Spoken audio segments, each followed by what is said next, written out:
ditë sot me unë do të ndalem tek protesta e studentëve, por e kam zgjedhur ta trajtoj në mënyrë krejt ndryshe. Ta trajtoj nga dy figurat kryesore të rinjve shqiptar, nga të cilët ne presim shumë. Unë do t'i dëgjoj më shumë se sa do t'i pyet, sepse kam pasur edhe vërejtje nga Memaliaj që dëgjoj ata që ftonë në studio. Kam në studio Flori dhe Kërpaqimi se merr në studio. Si të të prezantoj, si deputete e LSI-s apo sekretare e Forumit Rinor të Si re dhe si studente, e cila bashkërisht me studentët e tjerë ndjen kauzën e studentëve dhe e di se sa të larta janë tarifat, e di se sa në kushte mizerabël janë konviktet kur 500 goca duhet të ndajnë në 4 tualeta. Do t'i trajtojnë me kujdes. Shumë më trajtoj, si një të re që do të flasi për problemet e si një studente. Kam në studio Belind Këlliqin, mi se merr në studio. Faleminderit për ftesën. Kemi një ndryshim që ti je avukati i gjithë studentëve, ke një detyrë të vështirë. Neve duam që ti të infiltrohesh tek ata studentë në kuptimin e mirë të fjalës, që të jesh mbështetja kryesore e tyre. Ndodh kjo, Beli? Po patjetër ne me studentët jemi në kontakt të përditshëm, është një punë shumë e madhe e tyre në fakt, ata e kanë nisur këtë përgatitje për këtë protestë vetë studentët prej disa muajsh, sigur janë njohur me atë VKM famkeqe 288, e cila rriste barrën e tarifave për provimet e mbartura.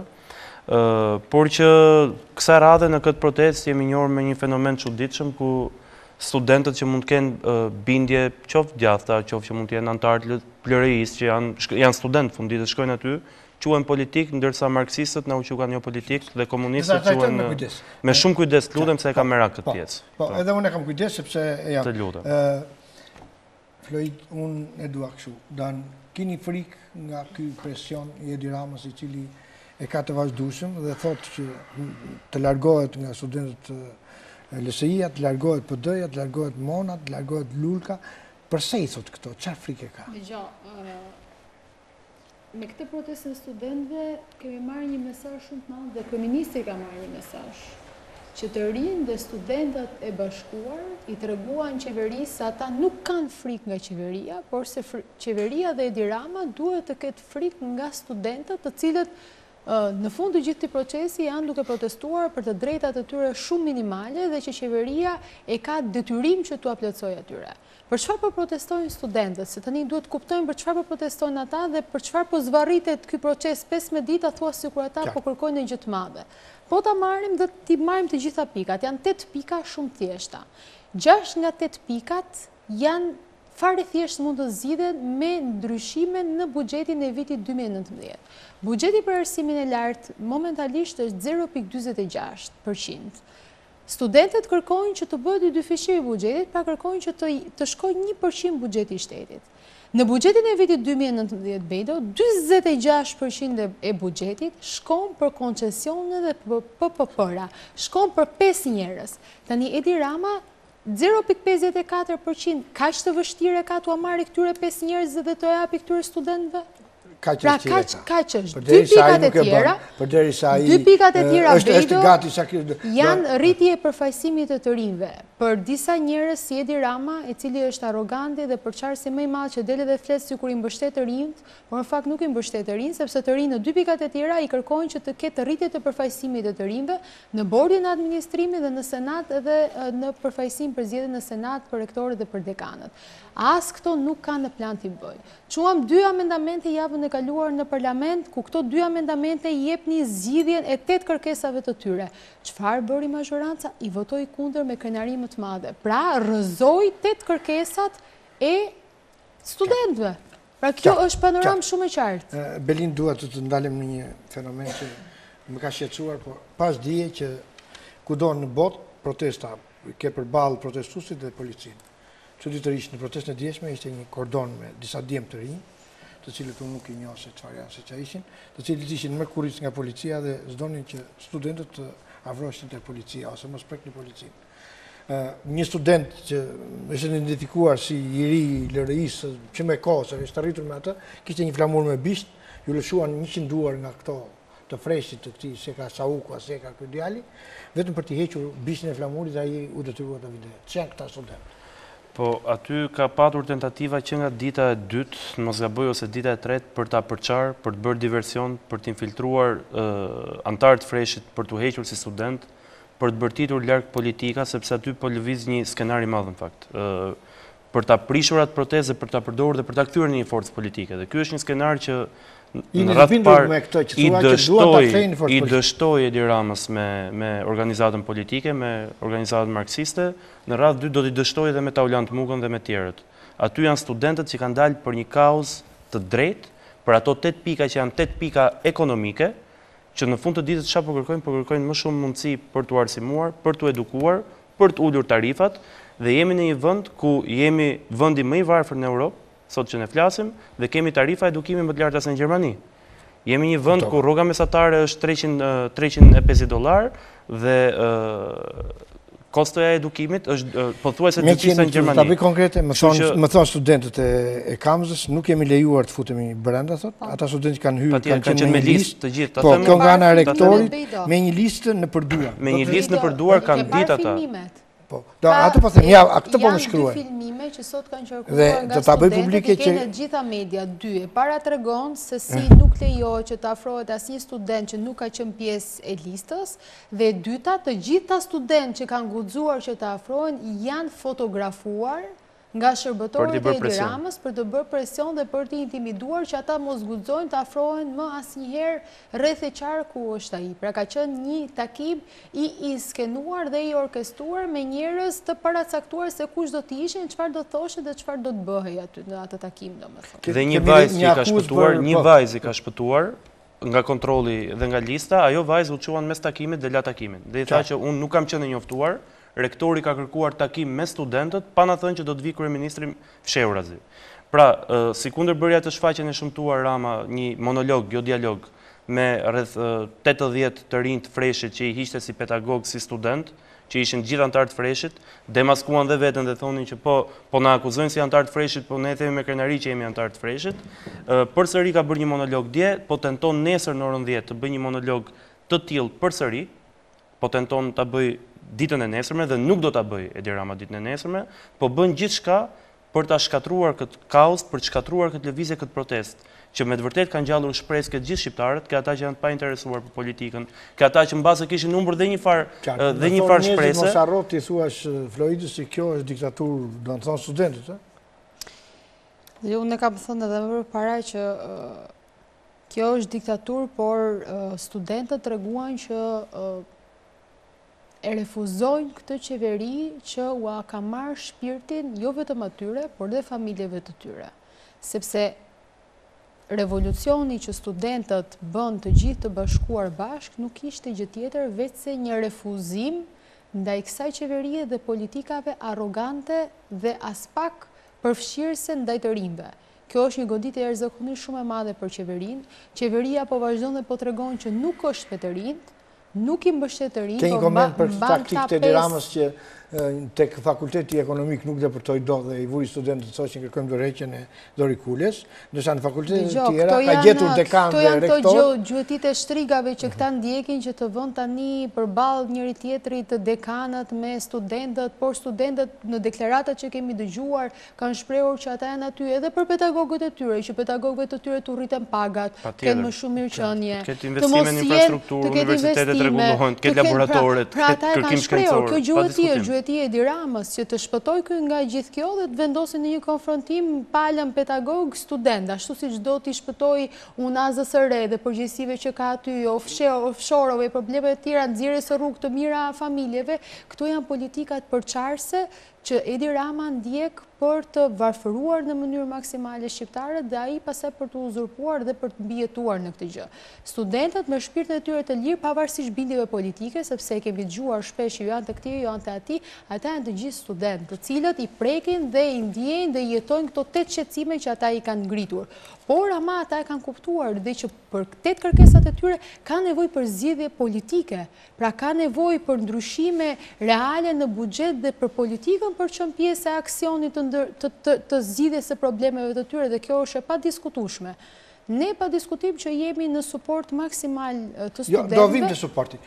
Kemi një deklaratë shumë të çuditshme të Hyskës, të kryetarit të forumit të Freshit, i cili thotë unë jam me studentët, por nuk kam dorëheqje nga kryetari i Freshit, po do një lloj fjalësh shumë e shëmtuar. Unë isha me një studente në krah në një intervistë, kur e mora vesh që ajo punonte në kuvend, ajo quhej si hiqje studente. Ka ndodhur në disa studio këto, ka ndodhur në disa studio nuk e di këto se si fenomene. deportojnë për studio dhe krijojnë Shkojnë për shkak të rrjetit që kanë të ngritur, për shkak të fenomenit që ata kontrollojnë sot pjesën kryesore të mediave dhe të gjitha urdhrat jepen nga Endri Fuga, nga zyra e shtypit e Edi Ramës, çohen edhe panelistët e gjithë nëpër studio. Kështu që rastit tuaj i ka shpëtuar kjo studio emisioni juaj këtyre urdhrave të Fugës, por ne e dim shumë mirë që sot media në Shqipëri kontrollohet nga Edi Rama. E rëndësishme është që janë demaskuar kudo që kanë ikur. Jo vetëm tu, por në një studio tjetër televizive, në një televizion kombëtar kanë përshtypjen dhe ata, janë përzënë dhe nga studio, pasi është marrë vesh që punonjës të Ministrisë së Arsimit kanë ikur dhe janë hequr si pedagog. Domethënë kjo është një maskarad, ky është një turp i madh që po bëhet dhe kjo tregon panikun që ka Edi Rama dhe mbi gjitha faktin që ai nuk po qeveris më. Ke një njeri pa program, se të ka ardhur në 2017 po shet pa program. E ke pa një projekt dhe ke një kryeministër që ty nga dita në ditë të tregon që ai vetëm kundër përgjigjet dhe po tenton të mbijetojë. Nesër ju do të njiheni me skandal edhe më të rënd tek Unaza e Re. Do dali emri i atij që do të përfitonte pjesën sipërfaqe më të madhe tokës për të ndërtuar. Miku i ngushtit Aulan Ballës, Edmond Bego, i arrestuar trafikant droge, do të dalin dokumentat nesër, do të jenë publike. E gjitha afera, është ndruar plani urbanistik, është velia e brenda, është Ministria e Transportit brenda, është Afrim Qendro brenda, janë shumë njerëz të përfshirë në këtë pjesë. Tashti, ajo çka duhet bërë qartë është që ky njeri është i kapur peng me gjithë qelpsirat që thirrin 2013 për të rrëzuar PD-n. Ai sot vijon të jetë me kriminal, me alabak, me llumin e shoqërisë në pushtet dhe është i kapur peng prej tyre, prandaj nuk ka lek për laboratoret, prandaj nuk ka lek për studentët, prandaj nuk ka lek për të rritur pagat e mësuesve, të mjekëve, të policisë shtetit etj. Ky njeri është i kapur peng nga krimi dhe fundin do ta ketë shumë të keq. E ka nisur rrugën drejt fundit të politik, do t'i vi në mënyrë të padiskutueshme shumë shpejt, uroj që lëvizja dhe protesta e studentëve ta facilitoj dhe ta përshpejtoj sa më shpejt fundin politik të Edi Ramës. Është fatkeqësi kombëtare qeverisja e tij. Shpreson që kjo student duke u zgjatur të venitet. Ai do t'i lodh, ai tenton t'i lodh, por ka tentuar me iPhone X, e di Florida shumë mirë se i di këto raste, ne komunikojmë me njëri tjetrin, ka tentuar me lek, me telefonat celular, me favore, ka thirrur drejtues këshillave studentor, i ka thirrur prindit etj për t'i përçarë, nuk e ka dalë dot. Bejdo, ai mund të manipuloj gjithë shoqërinë me propagandë, me show, me fasada, me çdo gjë që bën ai, por ai nuk mund t'i manipuloj dot mira student që jetojnë dhe mbijetojnë në konvikte me video 3D. Sepse në fund të ditës, ata përsëri do shkojnë në ato konvikte dhe përsëri do përballen me atë situatë. Pra, ndodhemi në situatën që të gjithë studentët janë të bashkuar dhe janë të vendosur për 8 kërkesat e tyre. Dhe kurse si, e din shumë mirë studentët se si këtë radhë nuk do të lejojnë as propagandën, as shohun, sepse në fund të ditës kërkojnë që ato 8 kërkesat të tyre të realizohen. Dhe për këtë do të ketë qëndres nga ana studentëve sipas deklaratave që kanë bërë studentët dhe kanë shprehur me vendimin e tyre. Kështu që pa diskutim që qeveria trembet nga... Përse keni frikë që të dilni hapur, edhe po të jenë studentë lëris, edhe po të jenë antar të lëris, sepse është me ligj në Shqipëri, 16 vjeç mund të jesh antar i një forumi rinor, mund të jesh kështu. Përse keni frikë juve që ta pranoni ose pse ashtu? Përse jeni shtroni një regjie, të shkojmë pak jashtë kamerave. Mjeshtërore të Edi Ramës, i cili me një grup studentës thotë jo, thotë ne skemi jemi kompakt. Ta them unë, sepse e the edhe vetë me një regji.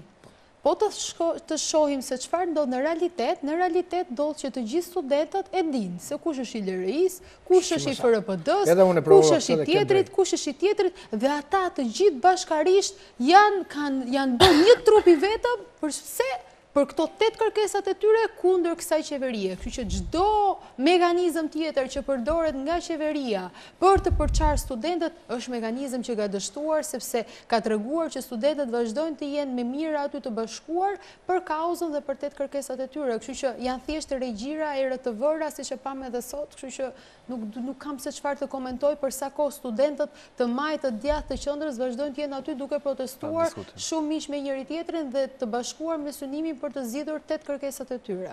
Më thotë përsëri një print, se nuk më ndalojnë këto të shkruara të printit, në Berlin, më thotë që djalin tim thotë nuk ka lënë dije të futet tek ai takimi e Diramës ku pas ka bërë një fakultet, sepse un kam qenë kryetar komune me PD-n. Ata aq shumë kanë thellë, kanë shkuar thotë ky prindi, sa kanë marrë edhe biografinë ç'punë bën babai, ç'punë bën xhaxhai, ç'punë bën kjo. Obedo, po ta jap konkrete, kanë thritur, kanë evidentuar kush janë në rastin ton, forumit ton rinor, kush janë aktivistë të FRPD-s, që mund të jenë pjesë e këshillave studentorë, senatave, që njihen, që janë publik, që janë dhe në Facebook, dhe kanë futur pjesëtar të freshit për t'i intimiduar, për t'i joshur, për t'i thritur në takim, ju kërkon kryeministrin në takim 8-8. Çfarë nevoja shke, e dim që e ke nënën pa punë, e dim që ke këtë problem, e dim që ke një gjob nga tatimet ke biznesi, dim që ke këtë hall, hajde se ta zgjidhim ne. Ta zgjidhë Dirama, ta zgjidhë kryeministri, vetëm hik nga ajo protesta se aty është PD-ja, se aty është LSI-ja, se aty po duan të rrëzojnë Diramën etj etj. A thua se ata studentë që kanë dalë për partitë politike, kanë dalë për veten e tyre, kanë dalë për një kauzë ekonomike, kanë dalë se nuk kanë mundësi prindrit e tyre të paguajnë tarifat, kanë dalë se kemi arsimin më të shtrenjtë se në Vjenë dhe se në Berlin. Kjo është çmenduri në një vend që nuk shënon as pak as hapje të vendeve të reja të punës, as rritje ekonomike, as nuk ke ekonomi që performon, as nuk ke investime tuaja, as nuk ke asnjë tregues dhe indikator ekonomik që ti mund të përballosh tarifa që ka vënë ky zotëria. Ky njeri është një njeri i papërgjegjshëm, është një njeri pa plan, është një njeri pa projekt, është një njeri që erdhi me timonin dhe me tepsin. Një regji e ka ai. Erdhi me timonin dhe me tepsin. Është i zotin propagandë në mënyrë të padiskutueshme dhe ju e keni parë, e keni marrë dhe vesh. Ka një kryeministri me 1600 e keni marrë vesh se ç'bëhet ku dhe në mbledhjet e qeverisë diskutohet se sa like ka një ministër në Facebook, sa share ka marrë tjetri dhe si e ka fanpage-in tjetri. Nuk ka mas një projekt. Kjo është çmendurim, po kjo është absurditet, më është gjuna. Është gjuna të përfundoj Shqipëria në këtë nivel të qeverisje. Dhe shqyqyr që ka qenë kjo shkëndi e studentëve dhe ka qenë ai lumi madh i studentëve që ka dalë në rrugë, kanë protestuar, mos harroni, po kjo është protestë ku kanë pastruar rrugën studentët. Kanë mbaruar protestën, kanë pastruar rrugën për treguar edhe shenjë civilizimi. Pa i keni parë memet që kanë dalë aty? Pa ato mund të janë rekord botror, ajo tregon dhe nivelin e inteligjencës që kanë ata studentë, që të gjithë e kanë diskredituar Edi Ramën në këto 2 javë që kanë dalë dhe ky njeri në fillim e nisi duke i thritur Ngelsa, Mbetsa, Dembele etj. Tani po i lutet, po i përgjërohet që të ulen takim dhe ata janë aq të zgjuar sa të kuptojnë që dialog me ato nuk mund të ketë. Dhe një gjë këtu është një fat i madh që kjo protestë nuk ka një kokë. Nuk ka një grup organizator, sepse ai do kishte bërë të pamundurën për t'i blerë, për t'i përçarë, për t'i intimiduar etj etj. Sapo ai kap, le të themi, një deg, një fakultet caktuar, çohen gjithë fakultetet e tjera bëhen bashkë. Sapo kap një celul caktuar këtu, çohen tjerët bëhen bashkë.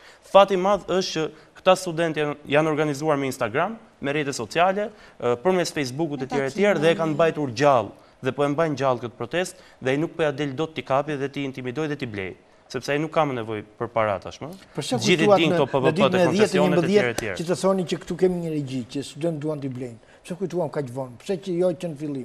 Pse u zuri pa përgatitur kjo? Jo, jemi kujtuar që ditën e parë video kemi pasur. Është thënë që në fillim kjo nuk e di që ditën e parë. Kemi pasur qëndrime shumë koherente për sa i përket problemeve të studentëve në parlament, në komisione, me dëgjesa, domethënë ka qenë shumë koherente puna që ne kemi bërë për sa i përket çështjes dhe problemeve të studentëve. Tani dua të ndaloj pak te çështja e dialogut. Pse studentët nuk duan që të dialogojnë dhe janë mëse të vendosur të gjithë studentët në gjithë Shqipërinë që thonë jo dialogu. Këtë jo se e them unë, këtë e po e rimarr dhe po e citoj nga ajo që kanë thënë studentët. E para njëherë sepse në 2013 Rama premtoi 5% të prodhimit të brendshëm bruto e premtoi për arsimin. Çfarë ndodh sot që jemi në 2018? Nuk e ka bërë, pra ka mashtruar. Premtoi 300.000 vende të punës.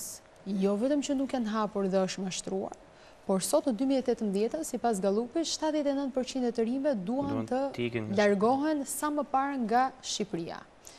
Marrim rastin e gjeologji minierave, fakultetit. vetë kanë pohuar dhe vetë kemi qenë që si në 2014 për shkak të problemeve që kanë pasur të shumta godinës dhe probleme të tjera, ata kanë dalë dhe kanë protestuar. Kryeministri në të njëjtën situatë i ka ftuar për dialog. Studentët janë përgjigjur thirrjes për dialog, kanë bërë dialog dhe sot në 2018 vazhdojnë të kenë po të njëjtat probleme. Tani me gjitha këto mashtrime që ka bërë Edi Rama, me gjithë këto premtime të pambajtura, pa diskutim që thirrjes së Edi Ramës për dialog, ata i përgjigjen me refuzim, sepse janë të bindur të tetë kërkesat e tyre dhe nuk shohin diçka që duhet të negociohet e kjo gjë. Madje një gocë tha shumë bukur, për çfarë do negociojmë ne tha? Që nga një tualet që po kërkojmë që të na shtohet, na bëj gjysmë tualeti.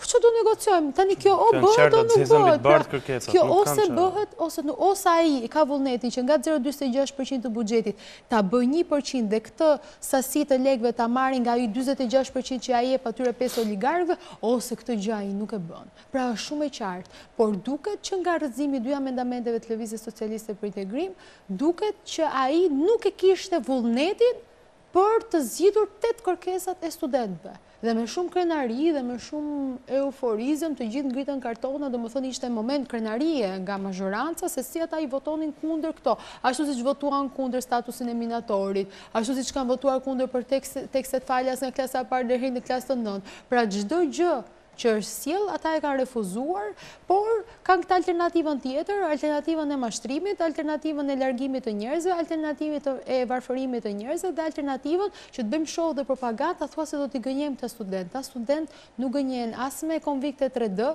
as me gjasme se do paguani gjysmat apo do paguani tarifat, as se do keni kartë studenti, sepse bas disa javësh këta do ta vërtetojnë do ndodhi apo nuk do ndodhi kjo gjë. Dhe në momentin që nuk ka një vendim e shkruar dhe e firmosur, atëre këta student nuk gënjehen. Janë e ardhmja e Shqipërisë, janë e ardhmja e vendit tonë, kështu që pa diskutim që e kuptojnë shumë mirë që nëse nuk ka ndryshime buxhet, asgjë nga ato nuk do realizohet. Nuk bëhet kjo gjë vetëm me një fjalë. Qartë, kuptoj.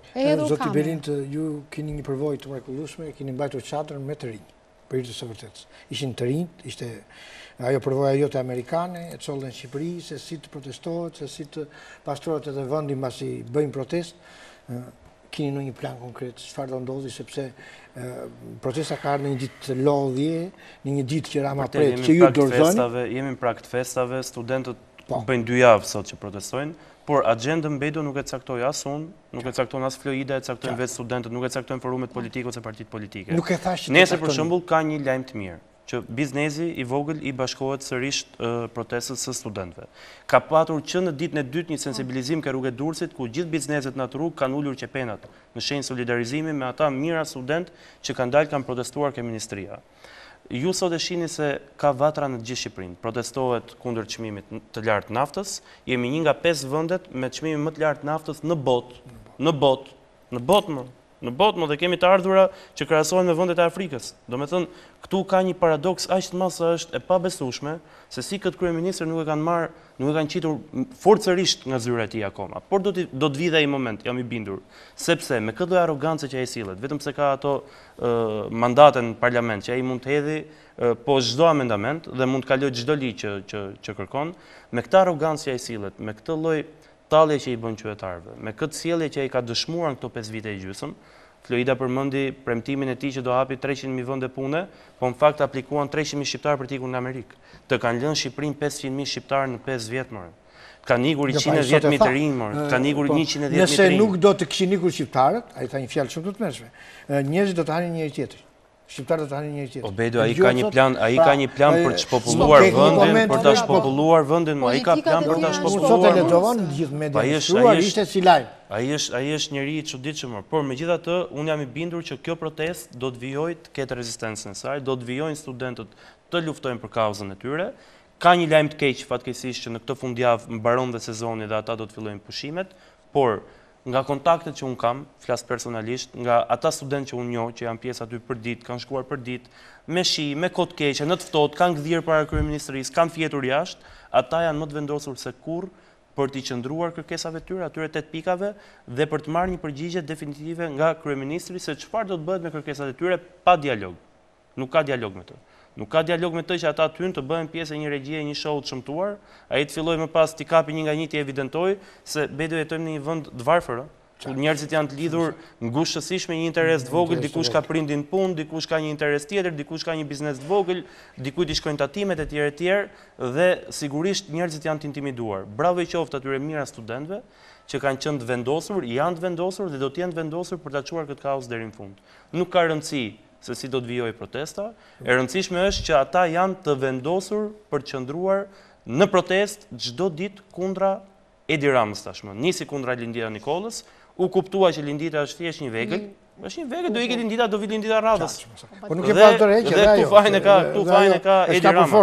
Nuk e ka Lindita këtu. Kemi një problem tjetër e nderuar, që është shumë problem thelbësor. Edi Rama tani nxorri një grup në fillim, i cili ishte sot e pash, sikur po artikuloi që ata do të krijojnë një komitet, një këshill, nuk e di, për të krijuar një parti politike. Ka hije dyshimi se jeni në kontakt me studentët? E kam fjalën për Qorrin, për Markon, për... Çdo grupim i cili nga studentët njihet se çfarë qëllimesh ka dhe se sa e ndjen kauzën e studentëve, dhe se sa hiqen, dhe sa janë të blerë, dhe se sa janë të manipuluar, çdo gjë tjetër e din studentët, nuk i hedh dot, nuk e njeh dot njerëzit. Nuk i njeh dot studentët. Prandaj Bedo po ta kesh ndjekur çdo ditë me vëmendje, ata i kanë dhënë goditjen çdo njeriu që e kanë parë që nuk ka qenë sinqerisht për t'i mbështetur në protestë për kauzën e tyre, por ka dashur të përfitojë. Kështu që për këtë çështje, siç e kanë organizuar protestën, ashtu edhe po e menaxhojnë, sepse i njohin njerëzit që janë të futur, janë të blerë, janë të kapur nga Rama dhe janë futur aty për përçarës apo për qëllime të tjera që duan të shërbejnë si vegla të Edi Ramës apo të njerëzve të tjerë të pushtetit. Je pjesëtare e Fakultetit Mjekësisë Florida Kërpaçi. Dua dhe një mendim se çfarë ndodh në Fakultetin e Mjekësisë. Në Universitetin e Mjekësisë për sa i përket edhe studentëve, edhe kushteve të atyre, edhe laboratoreve, dhe të gjithave, sepse ai e ka bërë aq tërkuz sa për të marrë të drejtën për të qenë mjeke, duhet paguash një 10 herë dhe një familje minimum ish 20 milion. Se neve diskutojmë të pikat, po ka drama të mëdha. Universiteti i Mjekësisë, si dhe gjithë universitetet e tjera, pa diskutim që kanë elitën dhe student shumë të mirë të përgatitur, por që ajo me cilën përballen aty nuk është realiteti që ata mendojnë se do të jenë. Dhe në një situatë të gjendur të tillë ku mjeku, infermieri, farmacisti, gjithë trupa që del, të gjithë profesionistët e rinj nuk gjejnë mbështetje nga shteti për sa i përket aftësisë së tyre dhe përshtatjes me tregun e punës, rrogave të larta dhe gjitha gjërave të tjera, është krijuar një situatë e cila është situatë e frikshme në vend, është krijuar situata e largimit masiv të gjithë mjekëve, farmacistëve, infermierëve. Rektori i universitetit 300 mjekë kanë ikur, veç infermierë. Pse ikin? Nga hapur. Ikin Bedo sepse që madje që kur e fillojnë fakultetin, mendojnë që të mbarojnë 3 vjeçarin, të mësojnë gjermanishtan dhe të ikin në Gjermani, sepse rrogat janë më të larta, kanë siguri, kanë mundësi për të krijuar familje andej. Kanë mundësi për të si pas ka vlera universitetet shqiptare për Gjermaninë edhe për këto? Kjo nuk është dëgjoj, Bedo, kjo shkon më tej se sa universiteti, kjo është çështje madhore, është çështje makro, është çështje qeverie, është çështje prioriteti. Edi Rama dhe qeveria e tij nuk e ka prioritet këtë gjë, më Bedo. Nuk i ka prioritet të rinj, nuk e ka prioritet sektorin mjekësor, nuk i ka prioritet ta student që mbarojnë me këtë gjë, sepse po t'i kishte do t'i mbështeste këta student. Me çfarë po i mbështet këta student? Vështirësinë që kanë për të futur në tregun e punës. Pa aftësinë, është pa aftësi e shtetit për t'i menaxhuar gjithë të burime dhe gjithë të resurse, janë studentë ekselent që duan t'ikin, gjithë studentët duan t'ikin. Të vish sot të bëni një studim, mi kanë ftuar dhe shoqata të tjerë të bëni një studim me student të Universitetit Mjekësisë nga viti i parë, merrni deri te viti i fundit, do të shikoni që 95% e tyre duan të largohen nga Shqipëria dhe po bëjnë procedurat, po fitojnë gjuhën gjermane, po marrin gjithë kualifikime që të bëjnë gati që të largohen, i kanë bërë dokumentat. Dhe kjo është dëshpëruese për vend. Jo, në vazhdim të kësaj dua vetëm një gjë. Një nga memet më brillante që ka qenë këtë protestë ka qenë jep përgjigje deri në orën 4 zoti kryeministër, se në orën 5 kemi kursin e gjermanishtës. Dhe kjo është bërë pikërisht nga studentët e Fakultetit Mjekësisë, që të gjithë në mas kanë ikur në këto 3 vite të kanë ikur 600 infermierë dhe 400 mjek. Të kanë ikur 1000 persona të specializuar, mjekësit të kanë ikur në Gjermani. Dhe janë të lumtur aty se aty kanë pagën minimumi 3-4 herë më të lartë, kanë sigurinë që të krijojnë familje, kanë punën e garantuar, kanë qetësi, jetojnë në një vend krejt normal dhe jetojnë në një vend ku ka demokraci mbi gjithë dhe ku nuk ka fasada, nuk ka propagandë, nuk ka kryeministër si Edi Rama, nuk mund të ketë si Edi Rama. Do të bëjmë një shkëputje të vogël publicitare dhe do të kthehemi për të thënë disa gjëra shumë të rëndësishme. Floyd më thot dikush.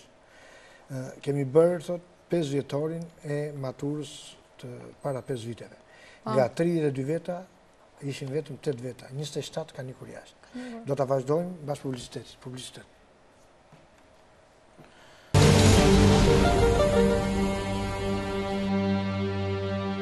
Lajmi më i fundit është që ka hapur portal. Kemi dhe një portal RTV, është një vendim i gjykatës sot i marrë shpejtësi, një regjistrim në i personalisti Senida Mesit në QKR dhe kemi portal RTV. Ke një koment, Floyd? Se mos marrë dhe licencë për Quki për Loto Sport. Marrëzia e ti për... Ka i vlaja të, s'ka problem. Vazhdo marrëzia e Ramës për të kontroluar çdo gjë edhe për të qenë prezent kudo me lajme të inskenuara, dirigjuara, menaxhuara nga vetë ai në mënyrë që gjithë qytetarët të marrin show, propagandë, lajme fake, lajme që nuk ekzistojnë dhe nuk janë, por që t'i bindin. Dhe pa diskutim që do t'a bëndë të gjë se ka hapur... S'nevoj ka i sepse ka 1600 punonjës, ka 80 në IT, ka 80 këtu, ka kameraman të bazuar të ka deklarat zonjës Monika Grëmalli, kameraman të vëshës dhe ta të shësi që kanë lajme të kërë të Po janë të gjithë në funksion të ti, Bejdo.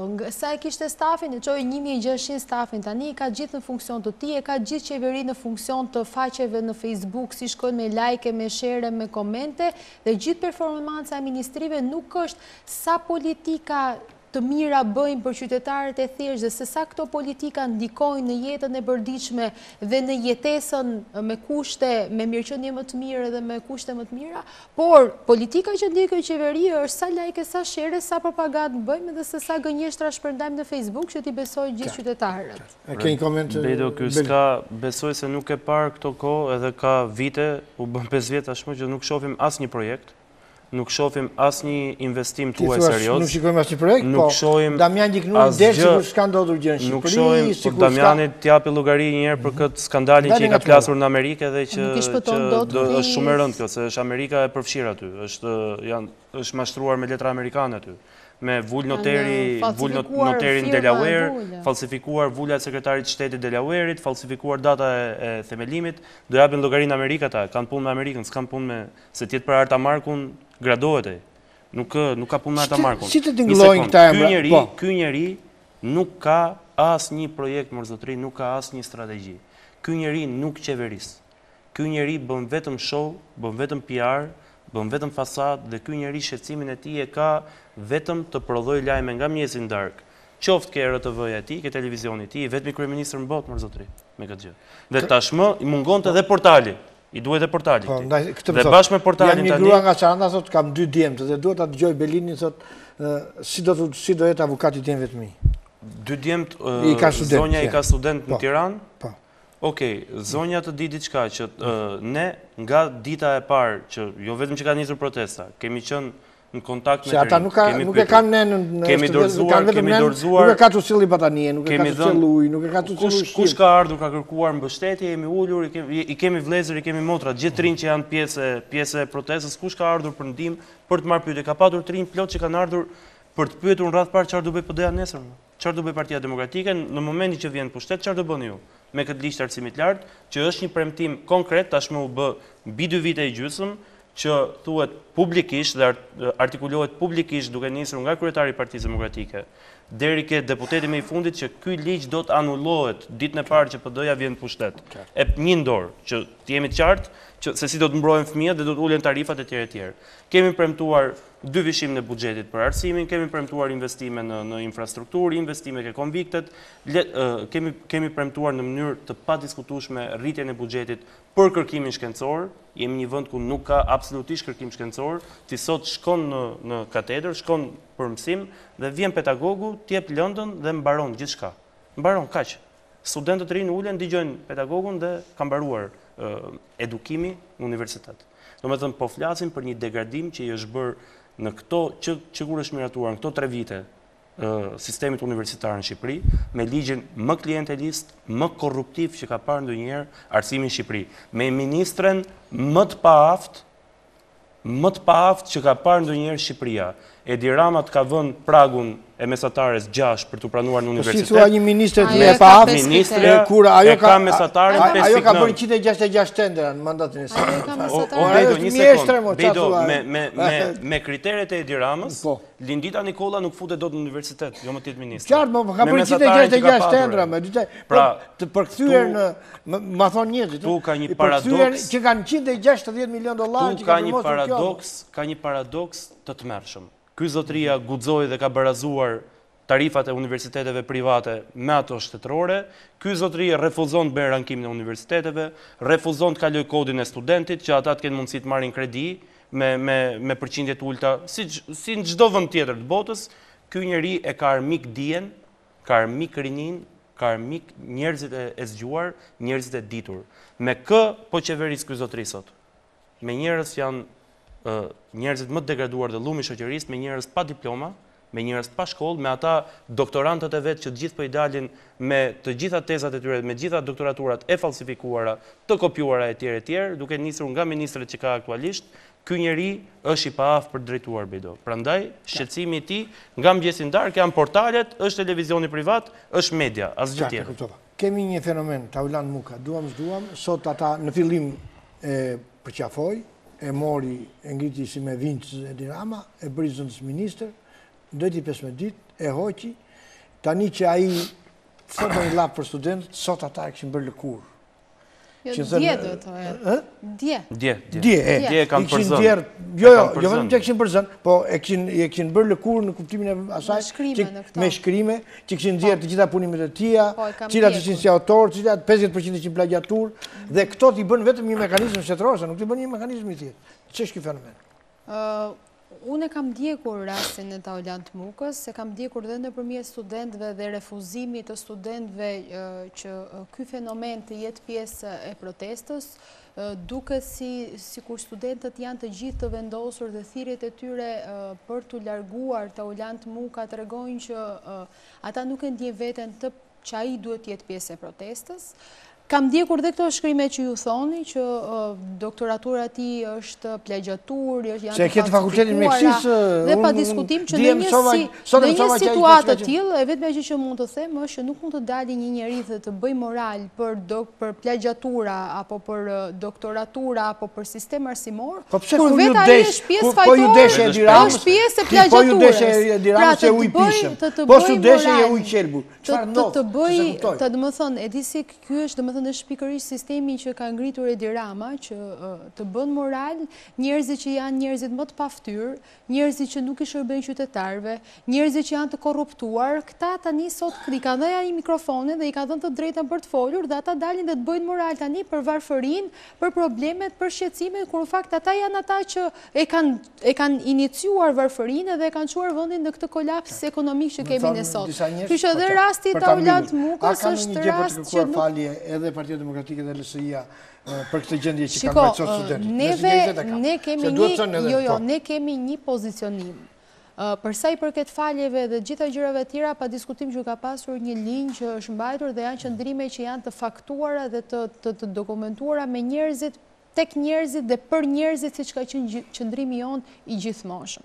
Ne kemi një qëndrim shumë të qartë. Ne jemi me studentët për studentët. Ne jemi me banorët e unazës së re, ne jemi me njerëzit e thjesht për qenë aty për të suportuar ata dhe për të mos lejuar Edi Rama dhe mekanizmat e tij shtetëror për të intimiduar siç kanë tentuar me banorët e unazës së re, siç po tentojnë me studentët, siç po tentojnë me gjithë njerëzit e tjerë. Ne po flas për Lëvizjen Socialiste për Integrim, jemi partia e të rinjve dhe si të rinj e dim shumë mirë se si është problemi se si është çonit juve pyesnin edhe për faturën e ujit, pyesnin edhe për janë të gjithë faturimin e me të rinj dhe për të rinj, Bejdo, në komunikim të vazhdueshëm me të rinj, sepse të rinjt janë e ardhmja e vendit dhe ne duhet të punojmë shumë, të ndryshojmë dhe të heqim këtë qeveri për të risjellë një politikë të re që punon për njerëzit, do të rrisi ekonominë, do të uli taksa, do të krijojë vende të reja pune dhe do të ndihmojë të rinjt për ta parë vendin ton si një vend si shtëpi ku këtu jetohet dhe ku rrihet, jo një vend ku ti duhet të largohesh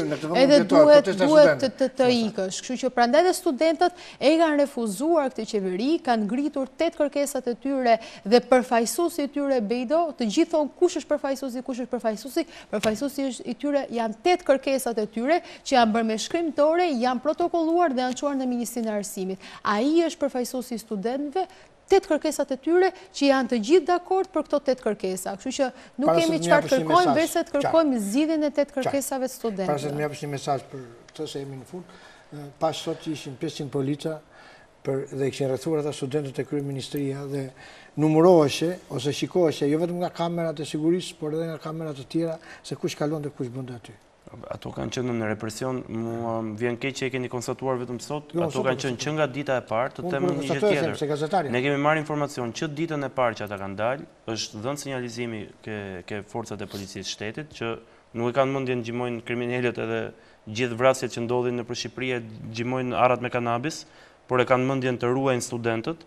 Dhe që nga dita e dytë e protestës, Ministria e Arsimit ka qenë rrethuar nga mbrapa komplet me 3 kordone me polici. Forcat speciale kanë qenë prezente, thu se çfarë nevoje ka patur, kur nuk të është thyer një xham. Nuk është thyer një xham, nuk është hedhur një shishe në rrugë. Dhe kryeministria në ditën e parë që ata kanë patur indicie që studentët do të zhvendosen aty, ka qenë rrethuar me forca speciale, me Renean. A thua se këta student kanë ardhur për të bërë mbështetje për të rrëzuar me dhunë Edi Ramën. Jep një mesazh. Mesazhi është i qartë që Partia Demokratike është parti që ka lindur nga studentët. Është partia e studentëve të dhjetorit 90 dhe fatmirësisht ky dhjetor kryetari nuk ka qenë studenti 90-s, po do ta bëni studenti 90. Partia nuk është kryetari, partia është sigla, është PD-ja. Dhe ky dhjetor ka simbolizuar më së miri dhjetorin e atij viti, që rrëzoi një sistem më të egrin komunist në Europë dhe solli demokracinë. Kur ja kanë dalë të rrëzonin sistemin e Enver Hoxhës, do ja dalin studentët, do ja dalin të rinjt e këtij vendi, ta rikthejnë shpresën prapë në këtë vend, pa diskutim. Do ja dalin të rikthejnë shpresën në këtë vend dhe e kanë dhënë sinjalin se në këtë vend ka shpresë. Ka të ardhme, mund të jetohet, mund të qëndrohet, ka të rinj idealist, ka të rinj briljant, të edukuar, të arsimuar, që në fund të ditës po kërkojnë vetëm kushte dhe mundësi për shkollim. Ndërkohë që ke një kryeministër që vetëm në zgjidhje i jep emigrimin, azilin politik, papunësinë që Instati sot ta thotë janë mbi 50% e të rinjve janë të papunë dhe që nuk ka asnjë vend pune për këta të rinj. Një minutë kohë, një mesazh. Dhe ma mbyll. Unë, Bejdo, kam bindjen se studentët e bashkuar dhe forca e tyre për kauzën që ata përfaqësojnë ka për të fituar, sepse është mbi çdo gjë. Nuk po dalin për protestojnë as për mua, as për dikë tjetër. Po dalin për protestojnë për veten e tyre dhe për hallin e familjes së tyre që nuk kanë mundësi të paguajnë atë tarif, me zor shkojnë ato konvikte, me zi mbijetojnë dhe shtynë muajin, duhet të punojnë dhe të sakrifikojnë edhe mos shkojnë në shkollë, se duhet të punojnë dhe mos sepse familja nuk ka mundësi që të paguaj shkollën e tyre, kështu që kauza e tyre është jashtëzakonisht shumë e madhe dhe revolta e tyre tregon gjendjen skandaloze ekonomike të familjeve shqiptare.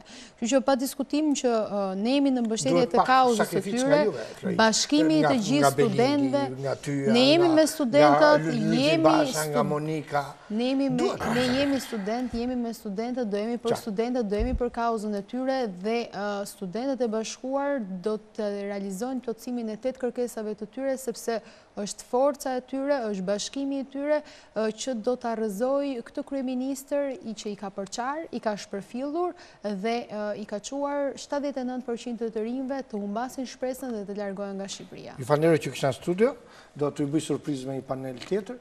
Faleminderit për vëmendjen që treguat për këtë panel, ju lutem mos e shkëputni. Kam një panel surprizë.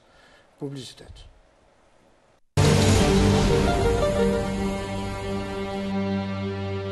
Si që premtova, në panelin e dytë, unë kam një zonjë shumë të nderuar, ajo duhet urua në fillim, sepse këtu në Shqipëri qarja dhe qeshja janë shumë binjak, janë shumë gjitur. Duhet uruar sepse është bërë antare e Këshillit Përgjithshëm të Partisë Demokratike. Zonjë Lidita Prododuari, mirë se merrni në studio. Faleminderit. Urim edhe për këtë vendim të ri të 4.000 antarëve të Partisë Demokratike ishin delegat në Kuvat. Faleminderit. Dhe pjesa tjetër pashtu ke pas nesër gjyqin e djalit. Je përgatitur për betejë të vështirë, Lindit? Patjetër, gjersa jetojmë në këtë Shqipëri, patjetër që jemi përgatitur. Kam në studio një profesor të universitetit, një doktor, por edhe një njeri që u jam habitur, ishte ndër 20 të parët që antarësia e Partisë Demokratike e kishte renditur profesor Kazment Koduzi. Mëse me në studio. Mëse gjeta. E kam thënë edhe në një intervist që ti, Ramona Tullumani, Aulon Kalaja, Lili Cingu, po edhe një 10 emrat të tjerë, mua më duke sikur një kopiri i Partisë Demokratike, ose një fryma e re që ne duam që të shikom të Partia Demokratike. Është e vërtet kjo? Beton, kjo është pjesërisht e vërtet, sepse unë jam me Partinë Demokratike që në dhjetor të 90-s, ku kam qenë student i vitit 2 në mjekësi. Dhe qenë atë ditë... I vitit 2 në mjekësi. Pra qenë atë ditë 9 dhjetorë, si 8 dhjetorë filloj lëvizje, 9 dhjetorë ne u bashkuam, Fakulteti Mjekësisë që është lartë, u bashkuam me qytet studentët me studentët tjerë që ishin ngritur në protestë. Unë se jam ndarë asnjë moment, asnjë minutë të Partisë Demokratike. Pra kam bërë ato detyrat e mia.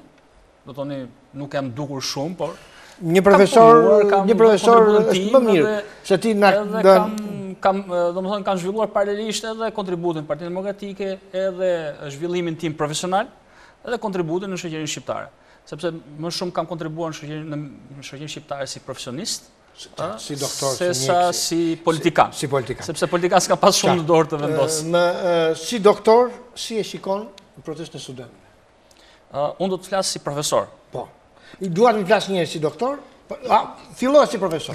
Bukur është. Pra, sepse jam me to, jam pjesë e tyre të përditshme. Protesta e studentëve është shumë e drejtë, është e vonuar. Si shumë gjëra që ne shqiptarët bëjmë me vonesë, sepse i ngrihemi të protestojmë kur ndjejmë pasojat e një vendimi. Po jo pa u marrë vendimi, siç bën francezët. Pse e them këtë? Sepse studentët duhet të ishin ngritur që kur u miratua ligji i arsimit lart, kur Partia Demokratike bëri detyrën e vet, dha ato opsionet e veta, e kritikoi, tha që atëherë që ne do ta në momentin më të parë që do të vi kushtetet ta zhbëjmë.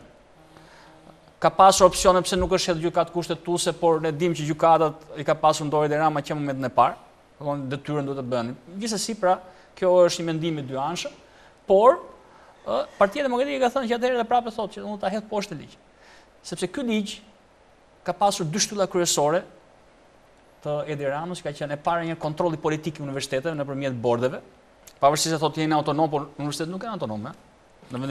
Po e theti profesor, unë e besoj. Unë jam antar i senatit në universitetin ku jam. Po qartë. Ne marrim mendimet tona, kemi një kornizë. Që të na thuash disa të vërteta të dhimbshme. Kemi një kornizë. Ose disa të vërteta që le të lihen edhe të dhimbshme ne të dëgjojmë. Kemi një kornizë ligjore që na kufizon. Duke filluar me tarifat. Qofse qeveria vendos tarifat, atëherë senati vendos universiteti merr këto vendime brenda kornizës ligjore që vendos qeveria me vendim Këshillit të Ministrave. Por ka një gjë shumë të dhimbshme, Bejdo.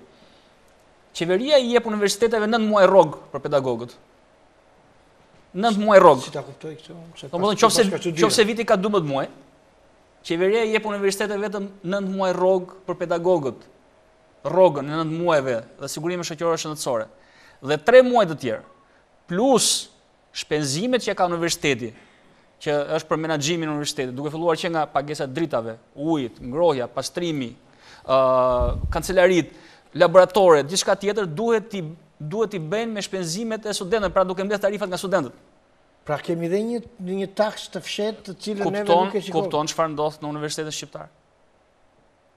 Edhe pastaj flet për autonomi universitare. E para, e dyta, dhe për këtë, bordet që janë pjesë vendimare për gjithë këto tarifa, Senati kalon, po nuk e mori bordi vendimin, aprovoi, nuk kalon ky. Nuk vendos tarifa ligjërisht, bordet janë 4 me 3 për qeverinë. Pra bordet janë kontroll në qeveri, sepse janë 4 persona deleguar nga qeveria.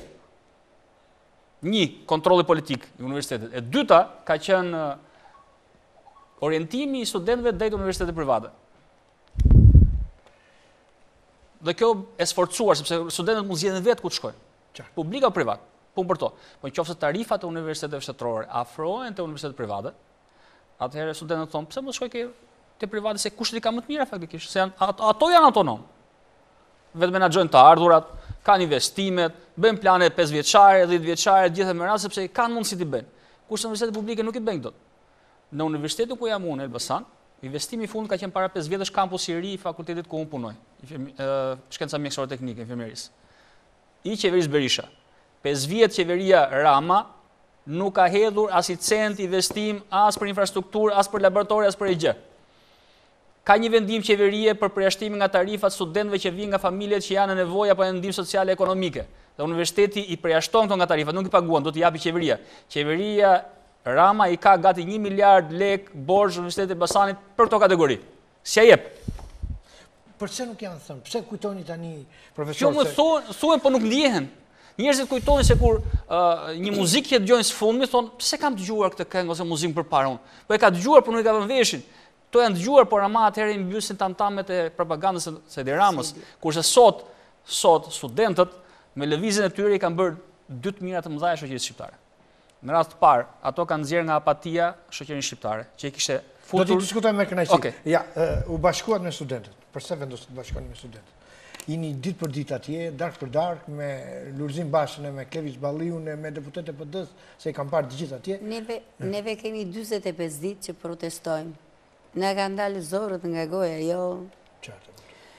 Fatkeqësia e këtij e jona është që jetojmë në këtë vend, në këtë diktaturë. Neve fatkeqësinë do ta ndajmë bashkë Lindit dhe s'kemi pse t'ikim nga ky vend, sepse është marrosur Edi Rama apo është marrosur një qeveri se kudo në botë ka qeveri të marra. Ka provuar Hitlerin ajo Gjermania, Mussolini në Itali, që për të bërë demokraci të vërteta kanë kaluar ato në fakt. Prandaj po them që fatkeqësi që jetojmë në këtë vend, them se gjithë djemt tanë, pse djali im ngriti zërin dhe sot është në burg, vetëm se ka ngritur zërin, edhe po e mbajnë dosjen e djalit tim në stertaret akoma. Mos preson nga ky gjyqësor i cili çoroditur, është marrë peng, është kryqëzuar, don mirë ai që vjen në burg. Edhe nëpërmjet kësaj studios tënde, i bëj thirrje Arta Markut të mos bëj thirrje sa duash, nuk dëgjon. Ja po ta them. Të mos shikoj djalin tim që është i pafajshëm, po të shikoj këta ajdutur që nuk u fryn asnjëherë, këta aferë korruptive që ka ndodhur në Unazën e Re, që gra, fëmijë të vegjël. Akoma se ke kuptuar atë të Unazës që i kanë dhënë leje Edmond Begos, apo i kanë dhënë leje atyre, dhe ata kanë bërë një projekt 3D, që ti do habiti se si do bëhet, dhe se do në kuptuar apo jo, shumë të thellë. Neve, Zoti Bego, jemi të gjithë të një zëri dhe shtëpi tona do t'i mbrojmë me gjakun ton. Me gjakun ton, se ato shtëpi me zi i kemi bërë, se me një të maj të lapsit të Edi Ramës, nuk është kjo punë që po jo, se i kemi paguar taksa këtij vendi, i kemi paguar 30 vjet taksa, ujë, drita, si do ta flas. Ne diskutojmë vonë që të mos vajtet e studentët. Pse vajtet e studentët? Te studentët vajtëm se studentët janë bitë tanë dhe unë kam 2 djemë studenta. Edhe unë kam 2 djemë studenta. Dhe studentët kanë plotësisht të drejtë të kërkojnë të drejtat e tyre. Të drejtat e tyre. Lindit, po ta vëshëre edhe të kyve të astiri, edhe në këtë, ke një sasi të madhe njerëzish ose një popull që nuk bashkohet. Edhe ata të shkret, familje tiranëse, që kanë çuar batanije, që kanë çuar ujë, që çojnë bukë, këtyre studentëve nga rreth, u çojnë tinz ilegalisht. Çfarë ndodh? Pse ekziston kjo frikë? Pikërisht se të thash, jetojmë akoma në diktaturë. Jetojmë akoma në diktaturë. Profesor, se ti, përse ende nuk na ka dalë frika? Më thej, jam viti dytë i shkollës lartë, i fakultetit mjekësisë, e ti ishte student i dhjetorit. Është e çuditshme, zoti Malo, që mbas 28 vjetësh demokraci të rikthehet përsëri frika, por kjo ishte qëllimi i Edi Ramës në 2013 kur në pushtet. Strategjia e tij ishte strategjia e dajës vet, para 90-s, e babës vet. Çfarë ishte strategjia? Në radhë parë një ishte terror dhe dhunë nëpërmjet prishjes së shtëpive. Jo, ishte më shumë se Tritoli, e para. Tritoli si simbolik. Po. E dyta, ishte futja në burg për gjë më të vogël, për 10.000 lekë, 20.000 lekë drita i fusën në burg. Dhe gjitha kjo për çfarë u bë? U bë që njerëzit të ulnin kokën dhe mos të ngriheshin kundër qeverisë. Terror. Me lentën dhe profesor themi publicitet dhe rikthehemi. Publicitet në.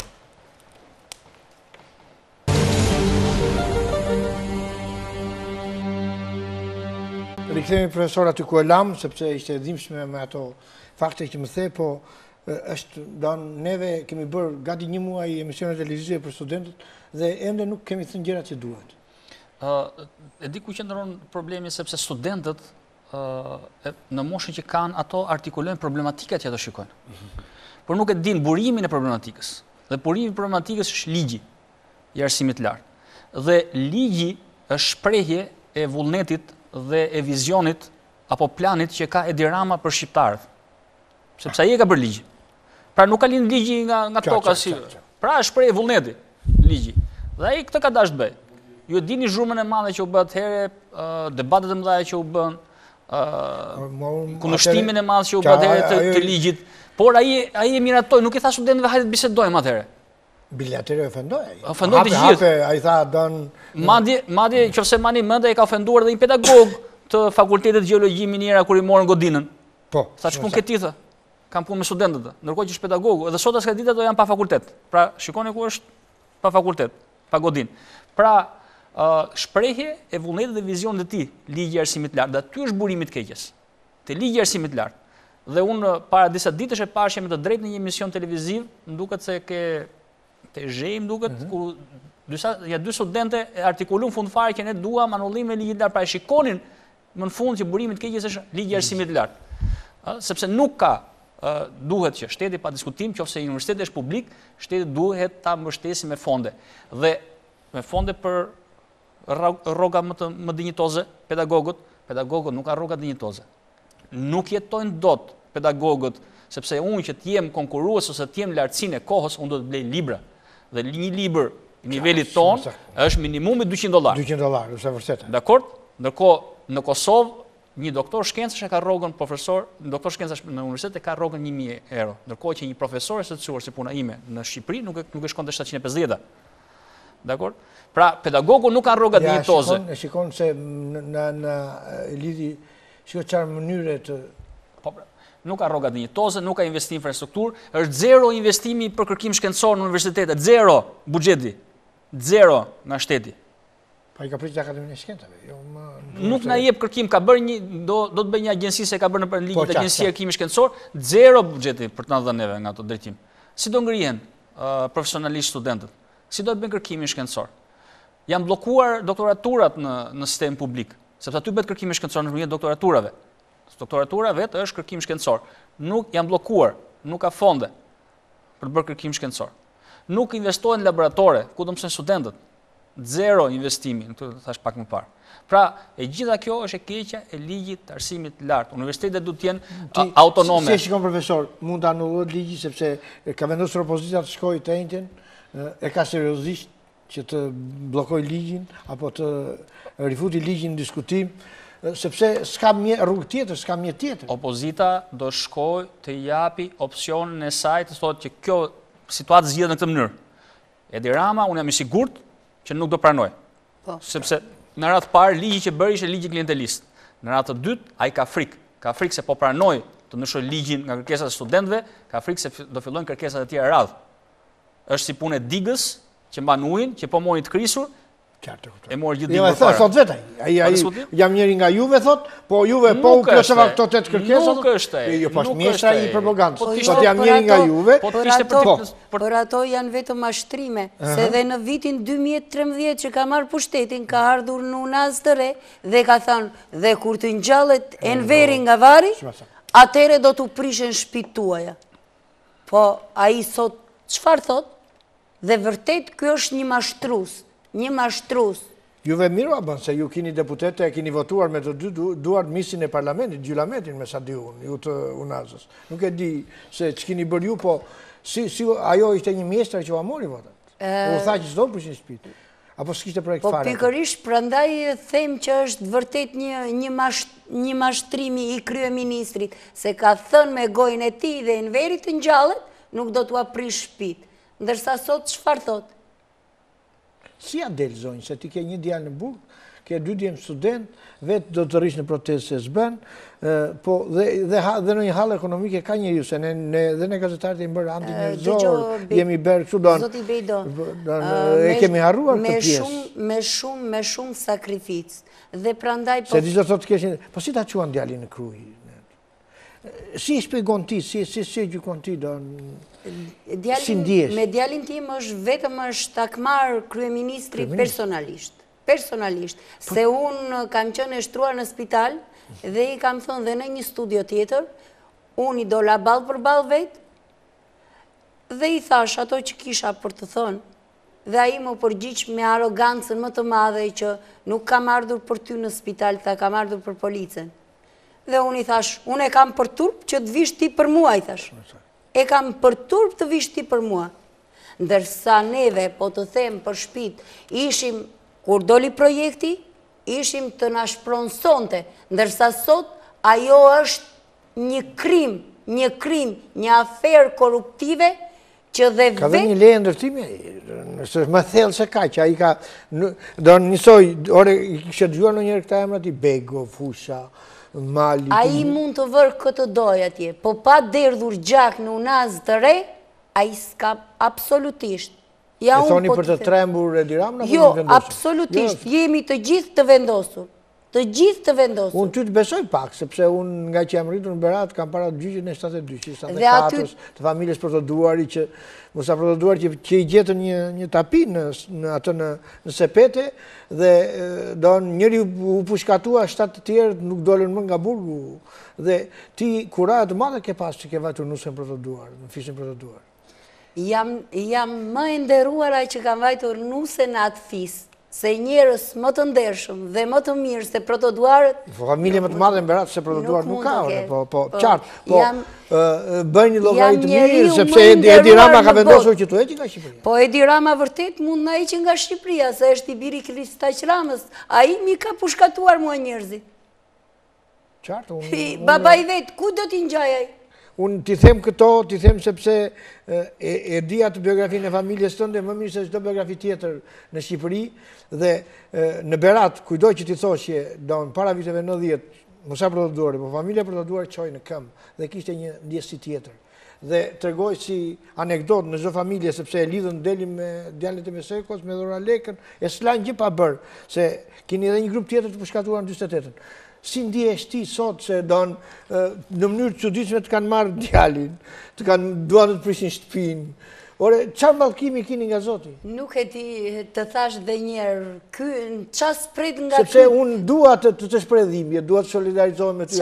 Po se kuptoj, të gjitha të këqijat e kësaj bote i keni ndjell juve apo jeni binjake me të këqijat? Çfarë spret nga ky? Pikërisht prandaj ta thash dhe në fillim të emisionit, ky është një diktator. Bile është më i keq se Enveri. Më i keq se Enveri, se të paktën Enveri kur i një çatin, të thoshte e gëzov shtëpinë. Ndërsa ky të nxjerr për jashta me fëmijë, sidomos tani në palc të dimrit. Ke solidaritet nga njerëzit lindit, edhe nga njerëzit nga Berati, edhe nga njerëzit e rrethullu Nazës, se unë kam para të ngrohtësinë njerëzore që të afroj Artur Xhej. Qeverisë së vërtetës ai e ka në sens, e ka në gen.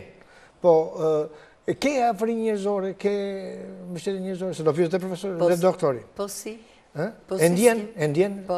Se nga një herë, kur ke atë afrinë njerëzore, përballon edhe burgun e djalit, edhe ashtu se di që thotë t'i bësh dëshmim për realitetin një djali student. Të thash jeton. Dhe ti ndoshta s'ke fjalë, ndoshta ke të vështirë, unë të vura në pozitë vështirë me këto që të them, por dua që edhe publiku t'i përcjell atë që të ka ndodhur ty, atë tragjedi. Ato tragjedi, unë jam nëna më e lumtur që kam atë fëmijë. Ti na mush me kuraj edhe neve, se edhe ne kemi të vështirë që të hapim të tilla tema edhe në studio dhe në redaksion. Edhe pikërisht më preke jashtë mase, se nuk e di që të them. Doktor? Se jep ndonë... Situata që po përjetojnë familjet e Komunaz së Re është shprehja më tipike e arrogancës së Edi Ramës edhe tepsisë që e ka marrë në duart e veta dhe i duket Shqipëria, sikur ka i tepsi me baklava para të ndaj sipas shefit të tij. Pse them këtë? E them këtë sepse po të shikosh skandali që plasi për Donald Haberman, që është regjistruar në offshore, por që doli që është me dokumentat falsifikuara. Ka marrë dy tendora, një nga... Sigur ka ardhur gabimisht një letër poste. Eksakt. Po s'ka shanse. 12 milion euro i ka marrë nga OST-ja parë një muaj, 18 milion tani, 30 milion euro që mund do shkonin në Amerikë atje në Delaware, edhe do humbesin rrugës edhe s'do gjenda asgjikundi. Por, nga ana tjetër, është simboli i shprehjes që bashkimi bën fuqinë. Ju të Partisë Demokratike e keni kusure, kur them ju, sepse ashtu, për arsye sepse këtij embri që diskutohet sot dhe që kërcënon Ylli Rakipin, që kërcënon gazetarët dhe që ashtu thonë që i dha 400 milion euro tender a këtij njeriu dhe i tha që lema për qindjen së Kollondash Madrisë. Kjo është vetëm një copëz e vogël. Kjo është vetëm një copëz e vogël. Lema këtu këtë përqindje se e ketha 10% që do ta derisa të vdesësh, ai vdiq dhe nuk e ka marrë. E solla këtë, sepse unë dua ta ndaj sonde me që kemi dhe zonjën, unë kam punuar, kam darë kafshin e gojës me së Kollondash për gati 10 vjet. Po, doktor? Ju e njihni më mirë të nderuarin Oldashi sepse unë kur them të nderuarin Oldashi, them për fenomenin, se po këta njerëz që zunë për gryke Partinë Demokratike, që i morën parçën e kurrizit, që vinë nga jashtë shtetit, që bëjnë televizione, tendera, që duan të marrin dhe ato 5 lekë të reklamave të televizioneve që ka shteti, duan të marrin po ky që s'ka lënë gjë pa marrë në Shqipëri. Se është shumë e dhimbshme të kjo. Shiko, si në çdo qeverisje,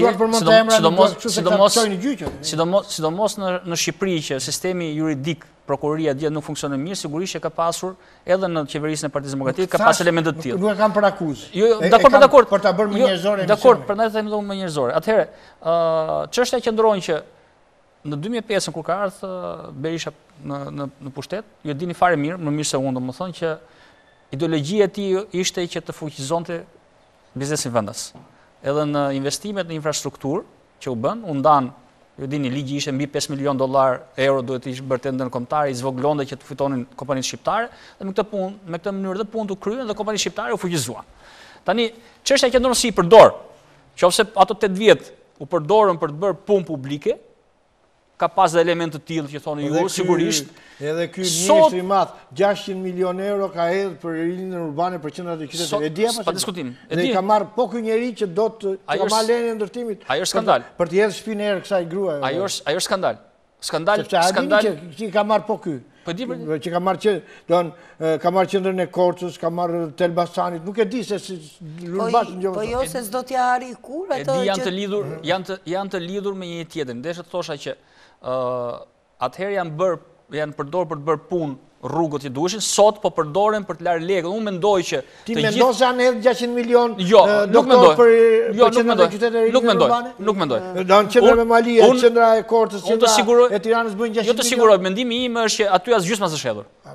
Dhe e dyta, mendimi im personal është që të gjithë koncesionet që janë dhënë nga Edi Rama sot, sepse janë koncesione publike me 2-3 fishën e tyre, për mendimin tim janë pastrimi i lekëve të drogës që u qarkulluan në Shqipëri. Mendimi im personal. Sot duhet të ishin ata të gjithë në burg. Të gjithë ata duhet të ishin në burg. Jo djalim. Se ata e di ç'do të thotë kjo aferë korruptive.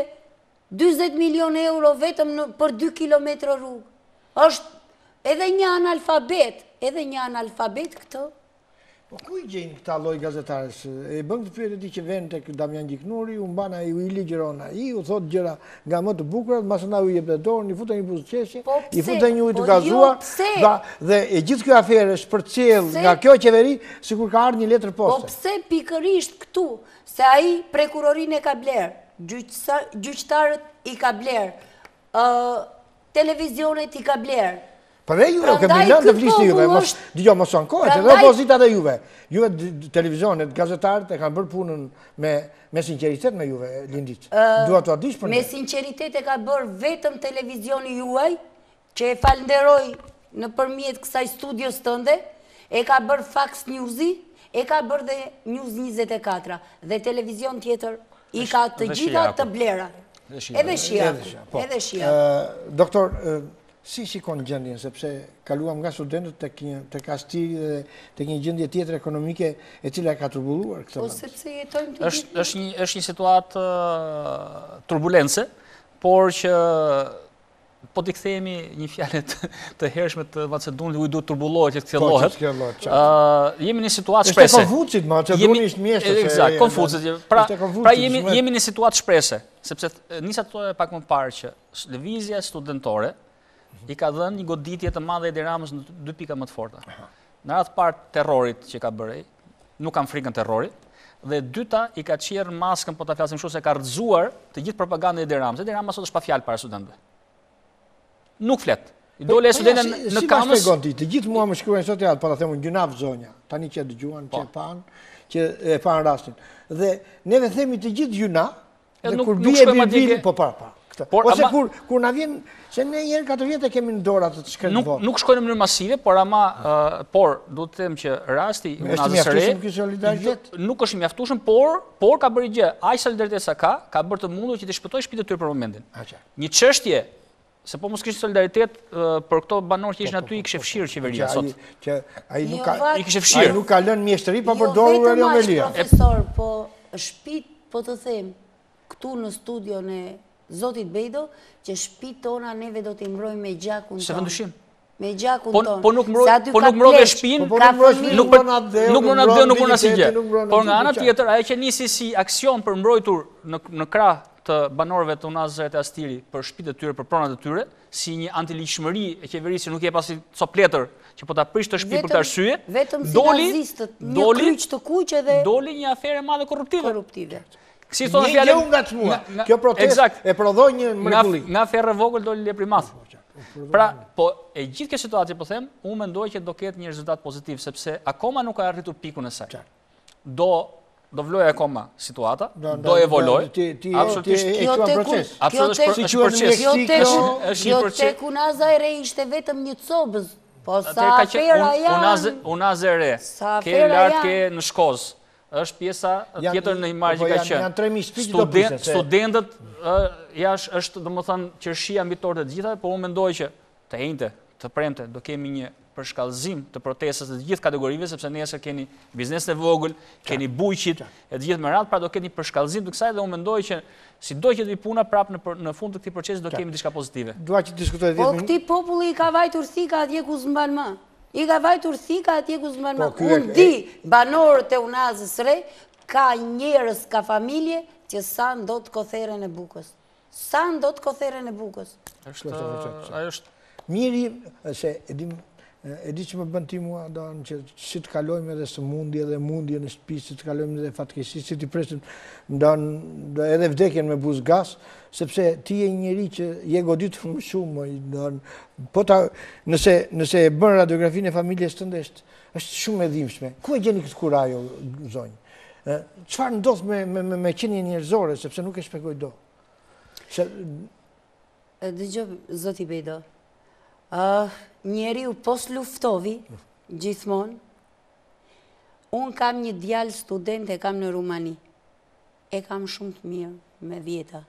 Djalin këtu dhe po mos ishte ndodhur kjo që do vinë që më kanë ardhur për të prishur shtëpinë djalin tim se njifte njeri.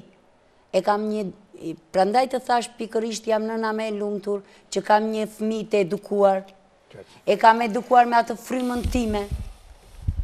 E di që më kujton Po ky kryeministër, është një fatkeqësia e këtij kombi. Të gjithë kryeministrat fatkeqësi kanë qenë me ju. Jo. Nga në 10-a e para njerë u kanë korrur me drapë. Ky është më keq akoma. Ky është më keq. Ky është më keq akoma. Para 90 nuk ka pas kryeministër. Flasim edhe Roxha ishte vetë kryeminist vetë gjithçka. Po dhe ky e ka Ky ka marrë gjitha, është ministri. Profesor,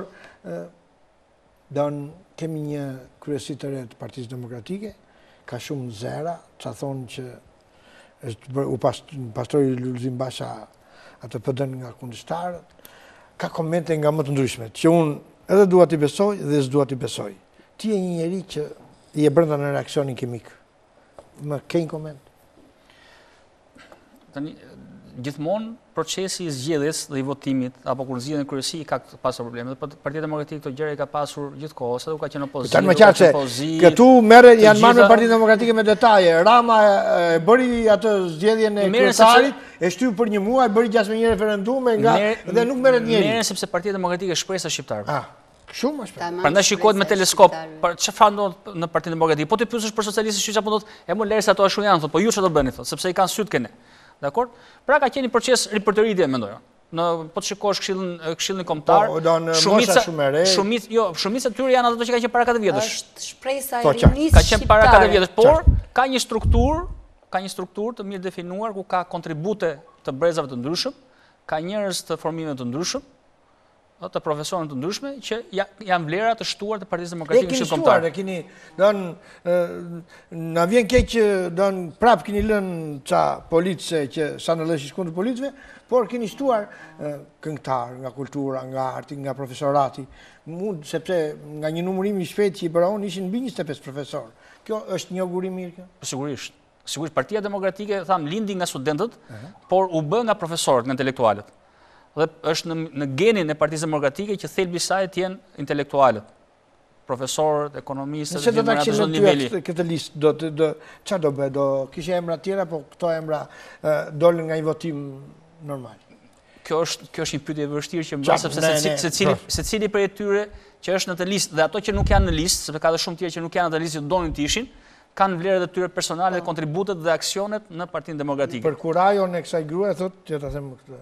Unë kam një djalë me probleme autistot, që kam rritur, kam argjuar qimet e kokës, dhe do po ta lexoj këtë, dhe po ta them të kësaj, unë të them dhe emrin, është Esida Garanzej, dhe thot, do t'jem aty një ditë, në emision, sepse kanë dëgjuar të historinë tënde të mbijetesës.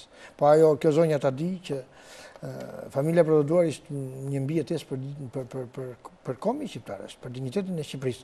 Është më shumë se sa kaq, por që e ndjen këtë solidaritet nga njerëzit. Faleminderit, po si se ndjej. Jam dhe shumë e trishtuar.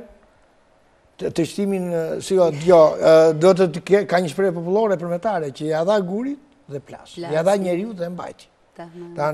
Është shumë do me thënë se kjo. Si që ta e shpreja tjetër që buke hije në shpi, po ty nuk të le dirama ta të jesh buke hije në shpi. Si do bësh, Lindit? Na jep një mesazh, se jemi në fund. Por sa i përket i diramës nuk më intereson fare dhe s'dua t'i dëgjoj emri. Nuk dua t'i dëgjoj emri. Por sa i përket familjes time do luftoj me mishe me shpirt. Dhe do jem, po, kjo që kemi qënë dhe jam krenare që kam vajtur... Që fotografi më bani në shpi nga frymëzoni? Ma thua pak zoni? Fotografinë e kujtë më bani? Ose, ku e gjeni këtë fuqi?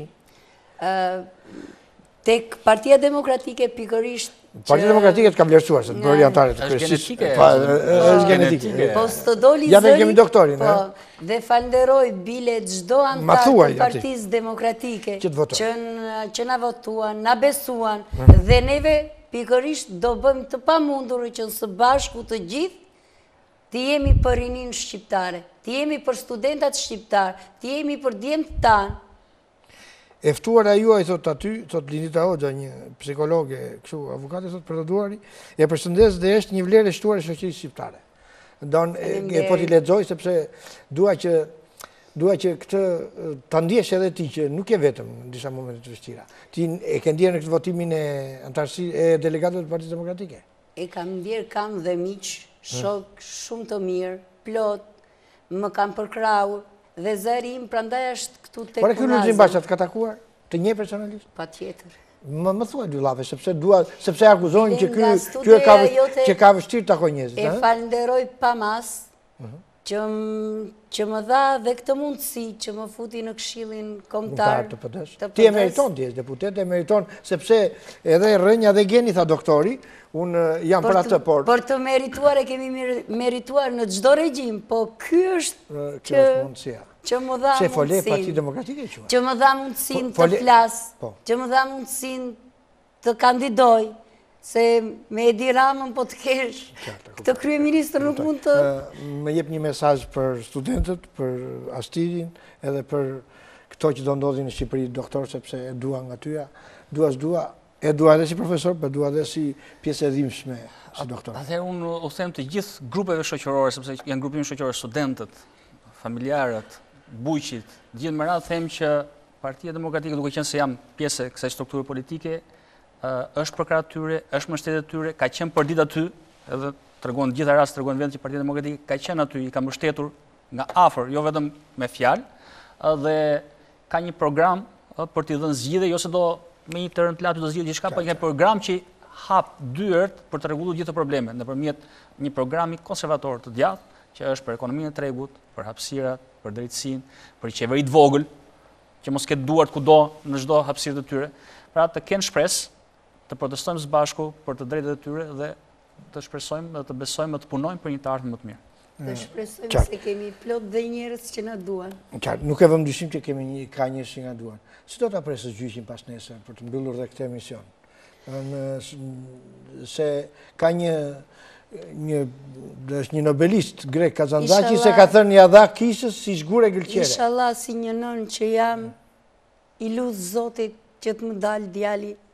Nuk e vëmë dyshim, është në gjykat në apelit, për njohur dhe publikun dhe këto dhe unë do jem një nga ata që nuk futem do brenda sallën e gjyqit, por do jem një nga ata që do ta ndjek me kënaqësi, sepse neve është e çuditshme e ti, s'kemi lënë biografitë kriminale pa pasuruar në media dhe në shtyp dhe jam befasuar që nuk është marrë njeri me djalin tënd aq sa duhet. Neve kemi hequr aq shumë sa se ke iden, ku jemi rritur edhe pa ngrënë, po jemi rritur me atë edukatën nga prindrit tanë. Dhe nuk doja që fëmia im të rritej siç jam rritur edhe unë. Unë nuk mund të vazhdoj më tej, këtu e mbyll dhe këtë emision, lotet tua u bëfshin plumba për ato parti politike të cilat sinqerisht lozin me sentimentet e këtyre njerëzve. Të uroj shumë faleminderit. Të nderuar televizionistë, falenderoj sponsorët e mi për këtë mbështetje, për këtë emision i cili them se është më njerëzori për shkak të Linditës, për shkak të doktor Gazmendit, për shkak të profesor Gazmendit, për shkak të kësaj prurje të Partisë Demokratike. Falenderoj Evan, falenderoj Gjep, ose Gjip, si që thonë, si që lexohet, me Gjipin e ri Kompas, falenderoj Ujnë Lajthisa, dhe mbi të gjitha, nëse ju dhëm zemra, shkoni te Spitali Gjerman. Faleminderit për vëmendjen dhe miru takofshim në puntatën e të premtes. Faleminderit.